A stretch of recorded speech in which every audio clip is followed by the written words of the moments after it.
ამ წუთებში მუსკომედიის თეატრში ქართულ გმირებზე შექმნილი წიგნის პრეზენტაცია იწყება. წიგნში იმ სამხედროების ისტორიებია გაერთიანებული, რომლებმაც თავის სამშობლოს ერთიანობისთვის გაწირეს. თეატრში შეკრებილი საზოგადოება აგვისტოს ომის დროს დაღუპულ მებრძოლებს გაიხსენებს. მუსკომედიის თეატრს ჩვენ პირდაპირ ეთერში ვთავთ. ანუ სინათლეობისთვის იბეჭდება.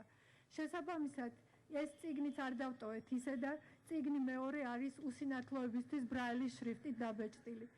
და მინდა გითხრათ, რომ ჩვენ მთელი რედაქცია მუშაობდით ამ წიგნზე და ძალიან ბედნიერები ვართ, რომ დღეს შევძელით ამ ადამიანებისთვის კიდევ ერთხელ გვეთქვა მადლობა და კიდევ ერთხელ ვიტყვი ჩვენს მთავარ მესის, ჩვენი გმირები, ჩვენ გმირებს ქვეყანა უნდა იცნობდეს სახელებით და გვარებით. ეს ყაყაჩა, რომელიც ჩვენ გვაქვს გულზე დღეს დაბნეული, ყველას გვაერთიანებს იმ ხსოვნაში, რომელსაც ჩვენ დღეს ამ გმირების მიმართ გამოვიდა. კიდევ ერთხელ დიდი მადლობა მოხდებისათვის. მინდა გითხრათ, რომ ძალიან მალე სექტემბერში უკვე იქნება მეორე წიგნი გმირების ისტორიები იქნება მოთხრობილი. დიდი მადლობა მობრძანებისათვის.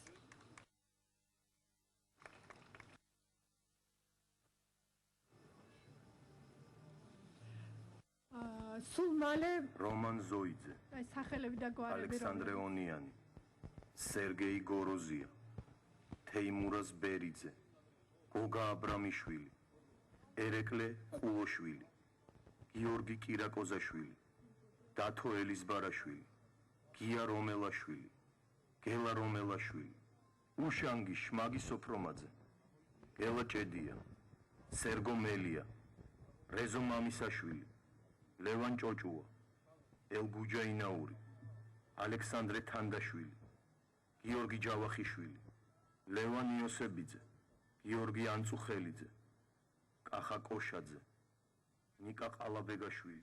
წიგნის პრეზენტაციაზე მუსკომედიის თეატრში იმყოფება სალომე კასრაძე, რომელიც პირდაპირ ეთერში ისაუბრებს. სალომე, გისმენთ. ამ სახელების გარდა, რომლებიც თქვენ ახლა გესმით, დღეს აქ მყოფი მაყურებელი სულ 170 გმირის სახელს გაიგობენ. ეს ის გმირები არიან, რომლებმაც სამშობლოს ერთიანობას შესწირეს თავი. პრაიმ ტაიმის სპეციალური გამოცემა წიგნი გმირების პრეზენტაცია უკვე დაიწყო.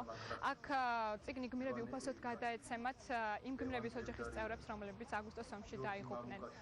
სულ რამდენიმე წუთში შესრულდება გია ყანჩელის ახალი ნაწარმოები პატარა იმბერი, რომელიც 35 წუთს გაგრძელდება.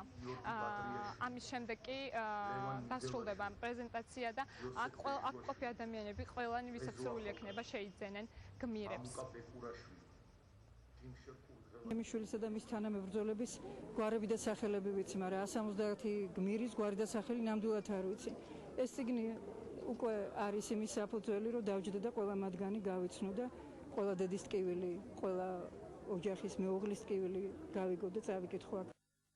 ეს ახალგაზრდა ჩემი შვილი, ეს აქრო კვირიკაშვილი. როცა ომი დაიწყო, ჩემი შვილი სამსახურში არ იყო, კლავი ქონდა გაფუჭებული და სახლში იყო ბიულეტინზე. მაგრამ მთელი ღამე ტელეფონზე ურეკავდა ამ ხანაგებს, როგორი იყვნენ, სად იყვნენ, რას აკეთებდნენ. ფურმა ჩაიცვა და ისევ სამსახურში წამოვიდა. ღამეს მელაპარაკა, რომ დედი ნუ გეშინი არაფერი არ მოხდება. ომი სამდღეში დამთავრდებაო და იმისთვის მართლა სამდღიანი იყო. ის ღამე იყო მარტო ცოცხალი დილით გორი რო დაიბომბა 10-ის ნახევარზე დაიღუპა. ჩემთვის ეს წიგნი ძალიან დიდი პატივია, თქვენი საერთოდ პრაიმ ტაიმმა ძალიან დიდი ყურადღება გამოიჩინა ჩვენს მიმართ, ჩვენი საქართველოს გმირების მიმართ. და ახსოვთ, ჩვენ პატარა ერი ვართ და ეს ვაჟკაცები ჩვენ ძალიან გვჭირდება. სულ მე იმედი მაქვს, რომ ეს არის ჩვენი ბოლო დანაკარგი. მე იმედი მაქვს, რომ ჩვენ მოვახერხებთ მათი ხსოვნის უკტავყოფას და ჩვენ მოვახერხებთ იმ საქმის მშვიდობიანად დაგვირგვინებას, რომელიც მათ ესე მწარედ და მტკივნეულად დაიწყეს. ძალიან დიდი საქმე გააკეთეს დაწყებული წიგნის გამოშვებიდან, თვითონ მასალების შეგროვებიდან, თვითონ აი ამ ყველაფრით, ატრიბუტიკით, აი ამ ყაყაჩაინო ყველაფერად მინდა მიულოცო ეს დღე. გმირებს ხვალ ანაკლიაშიც გაიხსენებენ, სადაც საღამოს 9 საათზე აქცია გაიმართება ყველა იმ გმირის ხსოვნის საპატივსაცემად, რომლებიც აგვისტოს ომში დაიღუპნენ. აქციაზე სპეციალურად მოწვეულნი არიან ცნობილი ქართველი მომღერლები, ესენი არიან ზურაბ სოტკილავა, მარიკა გულურდავა და ვაჟამანია. ეს იქნება აქცია, რომელიც მიეძღვნება ყველა იმ ადამიანს, რომელმაც ქვეყანას თავი შესწირა. იმ ადამიანს, რომლებიც ოკუპირებული ტერიტორიებიდან გამოადევნეს საქართველოში მცხოვრებ ყველა ეროვნების ადამიანს, რომლებმაც საქართველოსთვის იბრძოდნენ. ამიდან მამალად ვაგიორქო მახარია სკანიჯილიმა ამასაც ვიმღერებ. ზურაბ სოტკილავა ამ ცნობილ სიმღერას მშობლიურ მხარესთან ძალიან ახლოს ანაკლიაში აჟღერებს. ხვალ საღამოს 9 საათზე დაგეგმილ აქციაში მონაწილეობას მარიკა გულურდავა და ვაჟამანიაც მიიღებენ. სამი ქართველი მომღერალი სამივე წარმოშობით აფხაზეთიდან სამშობლოს ერთიანობისთვის ბრძოლაში დაღუპული გმირების ხსოვნის პატივსაცემად იმღერებენ. ზურაბ სოტკილავა 7 აგვისტოსთვის საქართველოში თავად მიხეილ სააკაშვილმა მოიწვია. ახალი წელი შევხვდით ბათუმში, დიდი კონცერტი ჩატარდა. და კონცერტის შემდეგ სოფრაზე მოვიდა პრეზიდენტი დამიჟდაგვერდი და მითხრა 7 აგვისტოსო ჩემთან უნდა იყო. მეთქა რა ხდება აქცია, დიდი აქცია ჩატარდება და ანაკლიაში კიდევ სასტუმრო გაიხსნება. მეთქა ბატონიშა, გუშინ ნახე, რომ ტიტული მინდორია და რაფერ აშენებ. შენ მაგაზე მოფიქრო. მართლა რომ ამერიკის მოსკოვში ჩამოდია, მე გამიკვირდა და მე თქვენ მეგონი იმედზე ვნახე, უკვე ეს შენობა აშენებული ეს სანაპირო პალმებში და ჩემთვისაც მოდი ნახე რა გახსოვს რა იყო და კიდე და დავარქვით მიშა ჩუდათვორიც. Georgia, it's Georgia, the whole day through.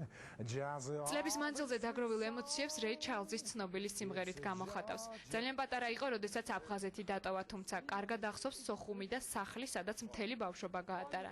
ამიტომ ვაჟამანიასთვის ხვალინდელი დღე სხვა დღეებისგან ბევრად განსხვავებულია. რაღაცნაირი განსთან მეუფლება, იმიტომ რომ ძალიან რაღაც სიახლოვეს არის აფხაზეთთან და მით უმეტეს იმ ამპულაში რომ უნდა წავიდე და იქ უნდა ვიმღერო, ეს უფრო ორმაგად რაღაც საპასუხისმგებლო და ძალიან ემოციური მომენტია. მარიკა გულურდავას მსოფლიოში მოგზაურობის შემდეგ ყველაზე სანატრელ ადგილას სიმღერის საშუალება მიეცა. სამშობლოში დაბრუნება დღეს მისთვის ყველაზე საპასუხისმგებლოა. თან ტკინებულია, თან მიხარია, რომ ახლოს ვიქნები და იქვე ახლომახლოს შევასრულებ ჩემს საყვარელ არიებს და თუნდაც შორიდან გავაგონებ ჩემ მიწას, ჩემ სახლს, იმას თუ რას ვაკეთებ და რისთვის ცხოვრობ დღევანდელ დღეს. საღამოს 9 საათზე დაგეგმილი აქცია ანაკლიაში სპეციალურად დამონტაჟებულ სცენაზე გაიმართება. ხვალვე ოფიციალურად გაიხსნება ახალი ბულვარი, რომელიც ლიტვის ყოფილი პრეზიდენტის ვალდას ადამკუსის სახელობის იქნება. გახსნის ცერემონიალს თავად ყოფილი პრეზიდენტი დაესწრება. ჩვენთვის პატივია, რომ ბულვარის ნაწილს ლიტვის ყოფილი პრეზიდენტის ვალდას ადამკუსის სახელი ეწოდება. აქ პირველად ვარ და სიტყვები არ ყოფნის ანაკლიის სილამაზის გადმოსაცემად. ხვალვე კოალიცია სამართლიანობისთვის გამოფენას სახელწოდებით ნივთები გვაბრუნებენ მოაწყობენ. სცენასთან ახლოს მინის ყუთებში მოთავსებული იქნება ყველა ის ნივთი, რომლის შენახვა აფხაზეთიდან დევნილებმა შეძლეს. წარმოდგენილია ნივთები, რომლებიც წლების განმავლობაში შეუნახეს დევნილებს მათმა ნათესავებმა, მეგობრებმა, რომლებიც დაჩნენ ოკუპირებულ ტერიტორიებზე და გამოუგზავნეს მათ დევნილობის პერიოდში. ეს გამოფენა აგრეთვე არის სლოგანით ნივთები, რომლებიც გვაბრუნებენ როგორც წარსულში, ასევე ჩვენ ვაპირებთ მათთან ერთად დაბრუნებთ მომავალში ჩვენ სახლებში. ვალდას ადამკუსის სახელობის ბულვარში გასართობი ცენტრები, კაფე-ბარები, საფეხბურთო და ქვიშის მოედანი და ჩოგბურთის კორტები გაიხსნება. მთელი ბულვარი, რომელიც 5 ჰექტარის ფართობზეა გადაჭიმული, უკვე გამწვანებულია. დარგულია პალმები, რომლებიც ევროპიდან ჩამოიტანეს. უკვე კეთდება საფეხმავლო ბილიკი, რომელიც ანაკლია განმუხურის ბულვარს დააკავშირებს. მომავალში აკვა-პარკის გახსნაც იგეგმება. ანაკლიაში სასტუმროების ქსელის შენება სასტუმრო ანაკლიიდან დაიწყო. ევროპული სტანდარტების გათვალისწინებით აგებულ სასტუმროში 150 სტუმრის მიღება შესაძლებელი. წარმოდგენაში არ ქონდა, მაგას გასენდებოდა განმუხურის და ანაკლიას. ადრე რა თქმა უნდა ეს არ იყო ასეთი და მე ჩვენ მარტო გინახავს ეს ტელევიზიაში, გაშენებდა საზღვარი რომ ასეთი ბულვარები იყო. და დღეს უკვე მოვიდა ჩვენთან და განვიცით სიხარულს რომ ასეთი დიდი რაღაცა კეთდება. საქართველოს ოკუპირებული ტერიტორიიდან რამდენიმე კილომეტრში ხვალ ქართველები ამღერდებიან. ისინი ხმას აფხაზეთს საღამოს 9 საათზე მიაწვდიან.